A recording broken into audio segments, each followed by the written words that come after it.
नमस्कार फ्रेंड्स, मैं आज आपके लिए प्रेमचंद जी की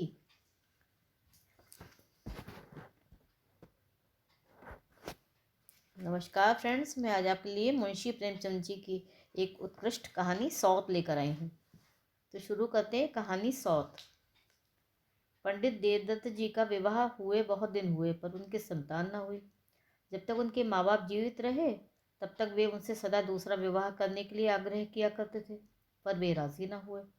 उन्हें अपनी पत्नी गोदावरी से अटल प्रेम था। संतान के होने वाले सुख के निमित्त वे अपना वर्तमान पारिवारिक सुख नष्ट न करना चाहते थे। इसके अतिरिक्त वे कुछ नए विचार के मनुष्य थे। कहा करते थे कि संतान होने से माँ बाप की जिम्मेदारियां बढ़ जाती हैं। जब तक मनुष्य में ये सामर्थ्य न हो वो उसका भले प्रकार से पालन पोषण और शिक्षण आदि कर सके, तब तक उसकी संतान से देश और जाति और निज का कुछ भी कल्याण नहीं हो सकता है। पहले तो कभी कभी बालकों को हंसते खेलते देखकर उनके हृदय पर चोट भी लगती थी, परंतु अब अपने देश भाइयों की तरह वे भी शारीरिक व्याधियों से ग्रसित रहने लग गए थे। अब किस्से कहानियों के बदले धार्मिक ग्रंथों से उनका अधिक मनोरंजन होता था। अब संतान का ख्याल करते ही उन्हें भय सा लगता था। पर गोदावरी इतनी जल्दी निराश होने वाली न थी। पहले तो वो देवी देवता, गंडे ताबीज, यंत्र मंत्र आदि की शरण लेती रही, परंतु जब उसने देखा कि ये औषधियाँ कुछ भी काम नहीं करती, तब एक महा औषधि की फिक्र में लगी जो कायाकल्प से कम नहीं थी। उसने महीनों बरसों इसी चिंता सागर में गोते लगाते हुए काटे। उसने दिल को बहुत समझाया, परंतु मन में जो बात समा गई थी किसी तरह न निकली। उसे बड़ा भारी आत्मत्याग करना पड़ेगा। शायद पति प्रेम के सदृश अनमोल रत्न भी उसके हाथ से निकल जाए। पर क्या ऐसा हो सकता है? 15 वर्ष तक लगातार जिस प्रेम के वृक्ष की उसने सेवा की है, क्या वो हवा का एक झोंका भी न सह सकेगा? गोदावरी ने अंत में अपने प्रबल विचारों के आगे सिर झुका ही दिया। अब सौत का शुभागमन करने के लिए वो तैयार हो गई थी। पंडित देवदत्त गोदावरी का ये प्रस्ताव सुनकर स्तंभित हो गए। उन्होंने अनुमान किया कि या तो वह प्रेम की परीक्षा ले रही है या मेरा मन लेना चाहती है। उन्होंने उसकी बात हंसकर टाल दी, परंतु जब गोदावरी ने गंभीर भाव में कहा कि तुम इसे हंसी मत समझो, मैं अपने हृदय से कहती हूँ कि संतान का मुंह देखने के लिए मैं सौत से छाती पर मूंग दलवाने के लिए भी तैयार हूँ, तब तो उनका संदेह जाता रहा। इतने ऊंचे और पवित्र भाव से भरी हुई गोदावरी को उन्होंने गले से लिपटा लिया। वे बोले, मुझसे यह न होगा, मुझे संतान की अभिलाषा नहीं। गोदावरी ने जोर देकर कहा, तुमको ना हो पर मुझे तो है।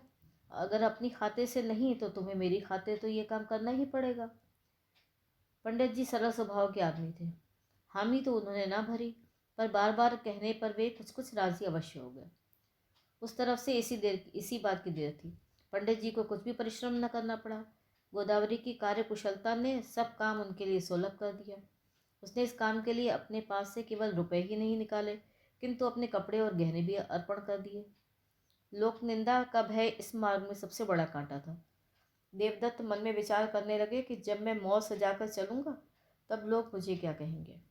मेरे दफ्तर के मित्र मेरी हंसी उड़ाएंगे और मुस्कुराते हुए कटाक्षों से मेरी ओर देखेंगे। उनके वे कटाक्ष छुरी से भी ज्यादा तेज होंगे। उस समय मैं क्या करूंगा? गोदावरी ने अपने गांव में जाकर इस कार्य को आरंभ कर दिया और इसे निर्विघ्न समाप्त भी कर डाला। नई बहू घर में आ गई। उस समय गोदावरी ऐसी प्रसन्न हुई मानो वो बेटे का ब्याह कर लाई हो। वो खूब गाती बजाती रही।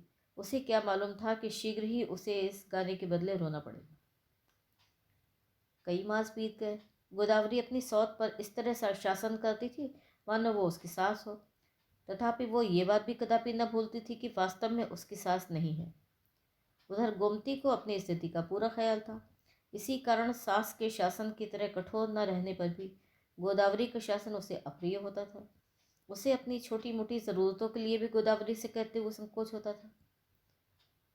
कुछ दिनों बाद गोदावरी के स्वभाव में एक विशेष परिवर्तन दिखाई देने लग गया। वो पंडित जी को घर में आते जाते बड़ी तीव्र दृष्टि से देखने लगी। उसकी स्वाभाविक गंभीरता अब मानो लोप सी हो गई थी। जरा सी बात भी उसके पेट में न पचती। जब पंडित जी दफ्तर से आते तब गोदावरी उनके पास घंटों बैठी गोमती का वृतांत सुनाया करती। वृतांत कथन में बहुत सी ऐसी छोटी मोटी बातें भी होती थी कि जब कथा समाप्त होती तब पंडित जी के हृदय से बोझ सा उतर जाता। गोदावरी क्यों इतनी मृदुभाषणी हो गई थी, इसका कारण समझना मुश्किल था। शायद अब वह गोमती से डरती थी, उसके सौंदर्य से, उसके जीवन से, उसके लज्जायुक्त नेत्रों से। शायद वो अपने को पराभूत समझती। बांध को तोड़कर वो पानी की धारा को मिट्टी के ढेलों से रोकना चाहती थी। एक दिन गोदावरी ने गोमती से मीठा चावल पकाने को कहा। शायद वो रक्षाबंधन का दिन था। गोमती ने कहा, शक्कर नहीं है। गोदावरी ये सुनते ही विस्मित हो उठी। उतनी शक्कर इतनी जल्दी कैसे उठ गई? जिसे छाती फाड़कर कमाना पड़ता है उसे खाता है, खाने वाले क्या जाने। जब पंडित जी दफ्तर से आए तब ये जरा सी बात बड़ा विस्तृत रूप धारण करके उनके कानों में पहुंची।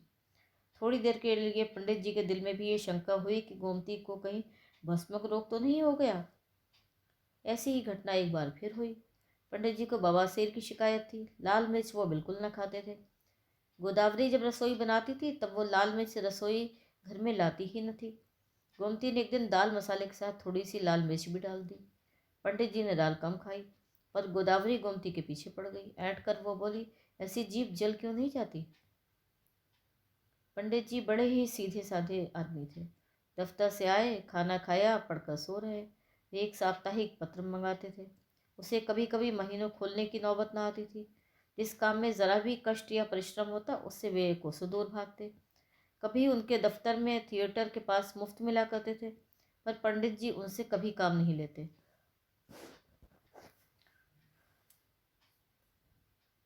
और ही लोग उनसे मांग कर ले जाया करते थे। रामलीला या कोई मेला तो उन्होंने शायद नौकरी करने के बाद फिर कभी देखा ही नहीं। गोदावरी उनके प्रकृति का परिचय अच्छी तरह पा चुकी थी। पंडित जी भी प्रत्येक विषय में गोदावरी के मतानुसार चलने में ही अपनी कुशल समझते थे, पर रुई से मुलायम वस्तु भी दबकर कठोर हो जाती है। पंडित जी को यह आठों पहर की चह चह असह महसूस होने लग गई। कभी कभी मन में झुंझलाने भी लगते। इच्छा शक्ति जो इतने दिनों तक बेकार पड़ी रहने से निर्बल सी हो गई थी, अब कुछ सजीव सी होने लगी थी। पंडित जी यह मानते थे कि गोदावरी ने सौत को घर में लाने में भारी त्याग किया है। उसका यह त्याग अलौकिक कहा जा सकता है, परंतु उसके त्याग का भार जो कुछ है वो मुझ पर है। गोमती पर उसका क्या एहसान? यहाँ उसे कौन सा सुख है जिसके लिए वो फटकार या फटकार सहे? पति मिला है वो बूढ़ा और रोगी। घर मिला है वो ऐसा कि अगर नौकरी छूट जाए तो कल चूल्हा न जले। इस दशा में गोदावरी का ये स्नेह रहित बर्ताव उन्हें बहुत अनुचित मालूम होता। गोदावरी की दृष्टि इतनी स्थूल न थी कि उसे पंडित जी के मन के भाव नजर न आए। उनके मन में जो विचार उत्पन्न होते वे सब गोदावरी को उनके मुख पर अंकित से दिखाई पड़ते। ये जानकारी उसके हृदय में एक और गोमती के प्रति ईर्ष्या की प्रचंड अग्नि दहका देती, दूसरी ओर पंडित देवदत्त पर निष्ठुरता और स्वार्थ प्रियता का दोषारोपण कराती। फल ये हुआ कि मनोमालिन्य दिन पर दिन बढ़ता चला गया। गोदावरी ने धीरे धीरे पंडित जी से गोमती की बातचीत करनी छोड़ दी। मानो उसके निकट गोमती घर में थी ही नहीं। न उसके खाने पीने की वो सुध लेती, न कपड़े लत्ते की। एक बार कई दिनों तक उसे जलपान के लिए कुछ भी न मिला। पंडित जी तो आलसी जीव थे ही। वे इन अत्याचारों को देखा करते, पर अपने शांति सागर में घोर उपद्रव मच जाने के भय से किसी से कुछ न कहते। तथापि इस छिछले अन्याय से उनकी महती सहन शक्ति को भी मथ डाला। एक दिन उन्होंने गोदावरी से डरते डरते कहा, क्या आजकल जलपान के लिए मिठाई विठाई नहीं आती? गोदावरी ने क्रुद्ध होकर जवाब दिया, तुम लाते ही नहीं तो आए कहाँ से? मेरे कोई नौकर बैठा है? गोदावरी देवदत्त को गोदावरी के ये वचन तीर से लगे। आज तक गोदावरी ने उनसे ऐसी रोषपूर्ण बात कभी न की थी। वे बोले, धीरे बोलो, झुंझलाने की तो कोई बात नहीं है। गोदावरी ने आंखें नीचे करके कहा, मुझे तो जैसा आता था वैसे ही बोलती हूँ। दूसरों की मधुर बोली कहाँ से लाऊं? देवदत्त ने जरा गर्म होकर कहा, आजकल मुझे तुम्हारे मिजाज का रंग ही नहीं मालूम होता। बात बात पर उलझती रहती हो। गोदावरी का चेहरा क्रोधाग्नि से लाल हो गया। वो बैठी थी, खड़ी हो गई। उसके होंठ फड़कने लगे। वो बोली, मेरी ओर से तुमको कोई बात अच्छी क्यों लगेगी? अब मैं सिर से पैर तक दोषों से भरी हुई हूँ।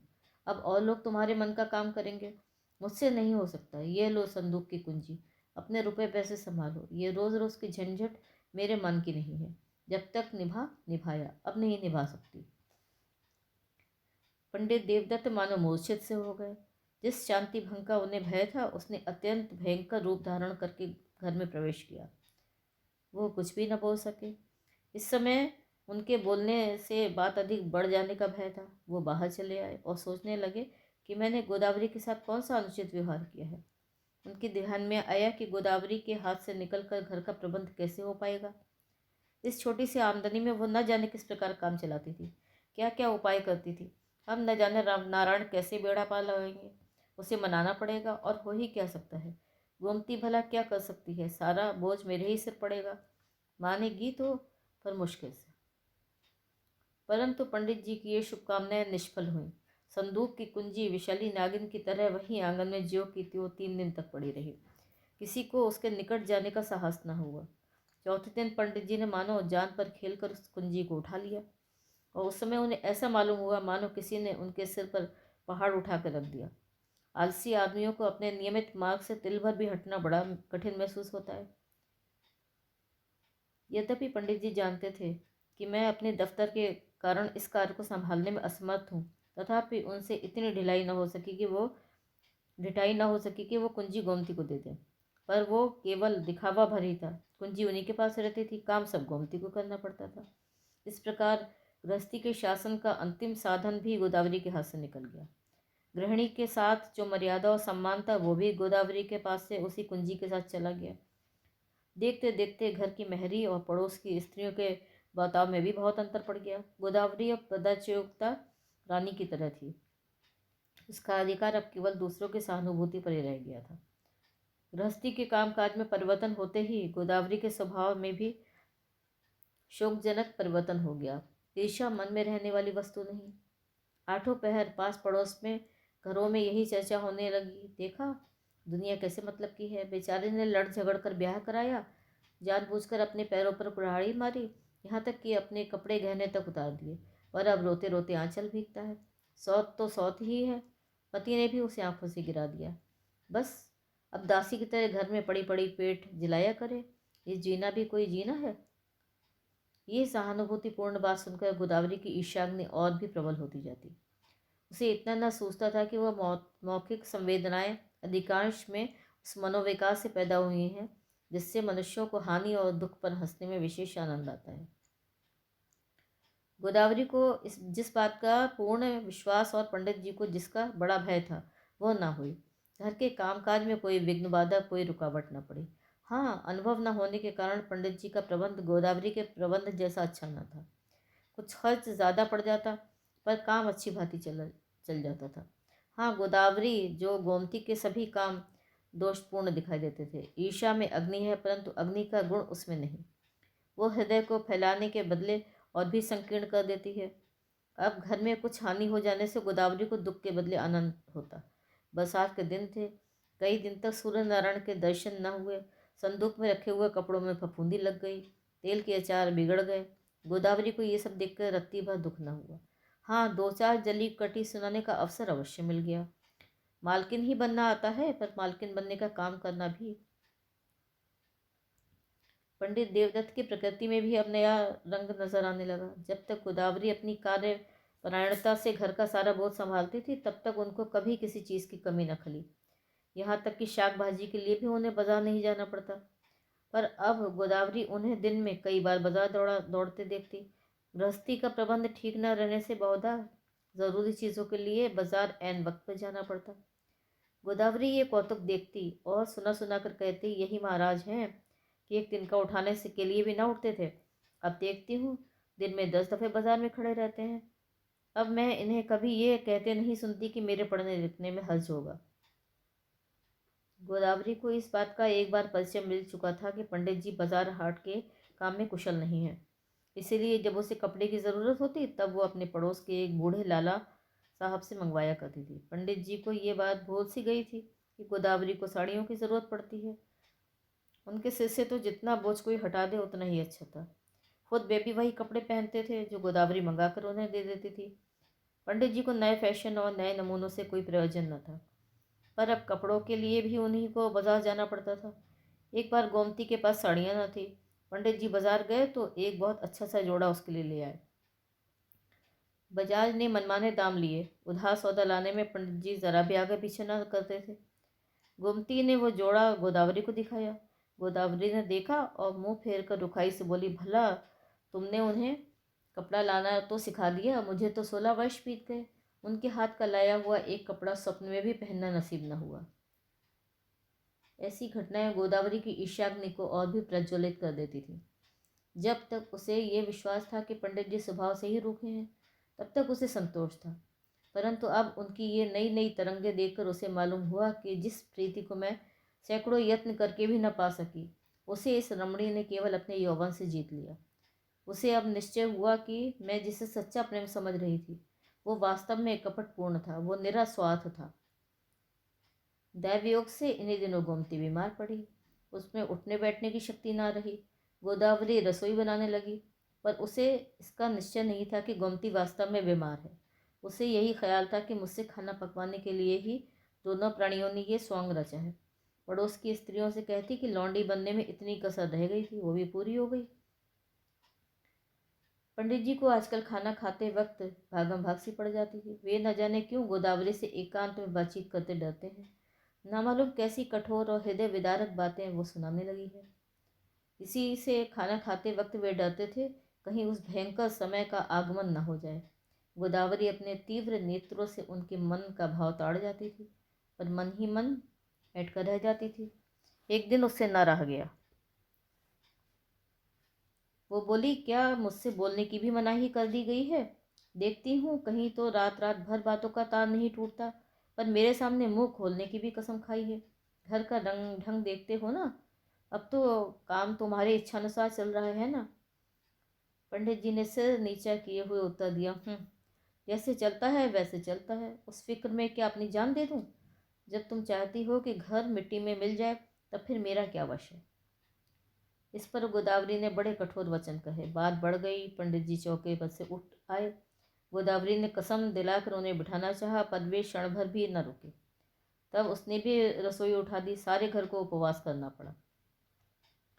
गोमती में एक विचित्रता यह थी कि वह कड़ी से कड़ी बात सहन कर सकती थी, पर भूख सहन करना उसके लिए बड़ा कठिन था। इसलिए कोई व्रत भी न रखती थी। हाँ, कहने सुनने को जन्माष्टमी रख लेती थी, पर आजकल बीमारी के कारण उसे और भी भूख लगती थी। जब उसने देखा दोपहर होने को आई और भोजन मिलने के कोई लक्षण नहीं, तब विवश होकर बाजार से मिठाई मंगवाई। संभव है उसने गोदावरी को जिलाने के लिए ये खेल खेला हो, क्योंकि कोई भी एक वक्त खाना न खाने से मर नहीं जाता। गोदावरी के सिर से पैर तक आग लग गई। उसने भी तुरंत मिठाइयाँ मंगवाई। कई वर्ष के बाद आज उसने पेट भर के मिठाइयाँ खाई। ये सब ईर्ष्या के कौतुक हैं। जो गोदावरी दोपहर के पहले मुंह में पानी न डालती, तो वही प्रातःकाल ही कुछ जलपान किए बिना न रह पाती। सिर में वो हमेशा मीठा तेल डालती थी, पर अब मीठे तेल से उसके सिर में पीड़ा होने लगती थी। पान खाने का उसे नया व्यसन लग गया। ईर्ष्या से ने उसे नई नवेली दुल्हन बना दिया था। जन्माष्टमी का शुभ दिन आया। पंडित जी का स्वाभाविक आलस्य इन 2-3 दिनों के लिए गायब हो जाता था। बड़े उत्साह से झांकी बनाने में लग जाते थे।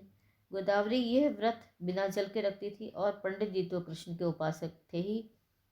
अब उनके अनुरोध से गोमती ने भी निर्जल व्रत रखने का साहस किया, पर उसे बड़ा आश्चर्य हुआ जब मेहरी ने आकर उससे कहा कि बड़ी बहू निर्जल न रहेंगी, उनके लिए फलाहार मंगा दो।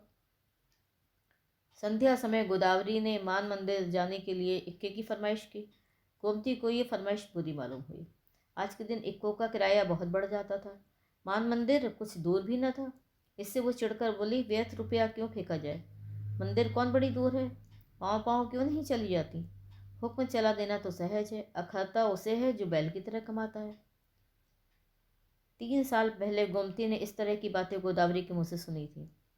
आज गोदावरी को भी गोमती के मुँह से सुननी पड़ी। समय की गति। इन दिनों गोदावरी बड़े उदासीन भाव से खाना बनाती है। पंडित जी के पथ्यापथ्य के विषय में भी अब उससे पहले से चिंता न थी। एक दिन उसने मेहरी से कहा कि अंदाज से मसाले निकाल कर पीस ले। मसाले दाल में पड़े तो मिर्च ज़रा अधिक तेज हो गई। मारे भय से पंडित जी से वो खाई न गई। अन्य आलसी मनुष्यों की तरह चटपटी वस्तुएं उन्हें भी बहुत प्रिय थी, परंतु वो रोग से हारे हुए थे। गोमती ने जब ये सुना तो भौं चढ़ाकर बोली, क्या बुढ़ापे में जबान गजबर की हो गई है? कुछ इसी तरह के कटु वाक्य एक बार गोमती ने भी कहे थे। आज उसकी सुनने की बारी थी। आज गोदावरी गंगा से गले मिलने आई है। 3 साल हुए वो वर और वधू को लेकर गंगा जी को पुष्प और दूध चढ़ाने गई थी। आज वो अपने प्राण समर्पण करने आई है। आज गंगा जी की आनंदमयी लहरों में विश्राम करना चाहती है। गोदावरी को अब उस घर में एक क्षण रहना भी दुस्सह हो गया था। जिस घर में रानी बनकर रही उसी में चेरी बनकर रहना उस जैसी सगर्वा स्त्री के लिए असंभव था। अब इस घर में गोदावरी का स्नेह उस पुरानी रस्सी की तरह था जो बराबर गांठ देने पर भी कहीं न कहीं से टूट ही जाती है। उसे गंगा जी की शरण लेने के सिवाय और कोई उपाय न सूझता था। कई दिन हुए उसके मुंह से बार बार जान देने की धमकी सुन पंडित जी खिजलाकर बोल उठे थे, तुम किसी तरह मर भी तो नहीं जाती। गोमती उस विष भरे शब्दों को अब तक न भूली थी। चुभने वाली बातें उसको कभी न भूलती थी। आज गोमती ने भी वही बातें कही। यद्यपि उसने बहुत कुछ सहन करने के पीछे कठोर बातें कही थी, तथापि गोदावरी को अपनी बातें तो भूल सी गई थी। केवल गोमती और पंडित जी के वाक्य ही उसके कानों में गूंज रहे थे। पंडित जी ने उसे डांटा तक नहीं। मुझ पर ऐसा घोर अन्याय और वे मुंह तक न खोले। आज सब लोगों के सो जाने पर गोदावरी घर से बाहर निकली। आकाश में काली घटाएं छाई हुई थी। वर्षा की झड़ी लग रही थी। उधर उसके नेत्रों से भी आंसुओं की धार बह रही थी। प्रेम का बंधन कितना कोमल है और दृढ़ भी कितना। कोमल है अपमान के सामने, दृढ़ है वियोग के सामने। गोदावरी चौखट पर खड़ी खड़ी घंटों रोती रही। कितनी ही पिछली बातें उसे याद आती थी। हाँ, कभी यहाँ उसके लिए प्रेम भी था, मान भी था, जीवन का सुख भी था। शीघ्र ही पंडित जी के वे कठोर शब्द भी याद आ गए। आंखों से फिर पानी की धारा बहने लगी। गोदावरी घर से निकलकर चल दी। इस समय यदि पंडित देवदत्त नंगे सिर नंगे पांव पानी में भीगते दौड़ते आते और गोदावरी के कंपित हाथों को पकड़कर अपने धड़कते हुए हृदय से उसे लगाकर कहते, प्रिय, इससे अधिक और उनके मुंह से कुछ ना भी निकलता, तो क्या गोदावरी अपने विचारों पर स्थिर रह सकती? कुंवार का महीना था। रात को गंगा की लहरों की गरज बड़ी भयानक मालूम होती थी। साथ ही जब बिजली तड़प जाती तब उसकी उछलती हुई लहरें प्रकाश से उज्ज्वल हो जाती थी, मानो प्रकाश उन्मत्त हाथी का रूप धारण कर खिलौले ले रहा हो। जीवन संग्राम का एक विशाल दृश्य आंखों के सामने आ रहा था। गोदावरी के हृदय में भी इस समय विचार की अनेक लहरें बड़े वेग से उठती, आपस में टकराती और अटती हुई लोप हो जाती थी। कहाँ? अंधकार में। क्या ये गरजने उमड़ने वाली गंगा गोदावरी को शांति प्रदान कर सकती है? उसकी लहरों में सुधासम मधुर ध्वनि नहीं है और न उसमें करुणा का विकास ही है। वो इस समय उद्दंडता और निर्दयता की भीषण मूर्ति धारण किए हुए है। गोदावरी किनारे बैठी क्या सोच रही थी, कौन कह सकता है।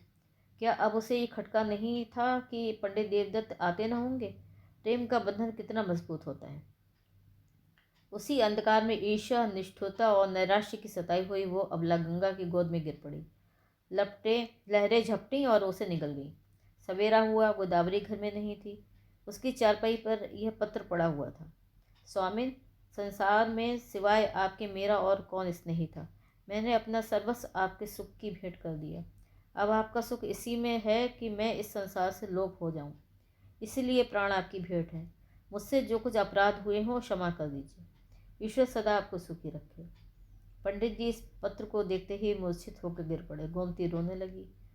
पर क्या वे इसके विलाप के आंसू थे? नमस्कार। तो ये थी आज की कहानी सौत। अगर मेरी कहानी पसंद आई हो तो मेरे चैनल को सब्सक्राइब ज़रूर करिएगा प्लीज़।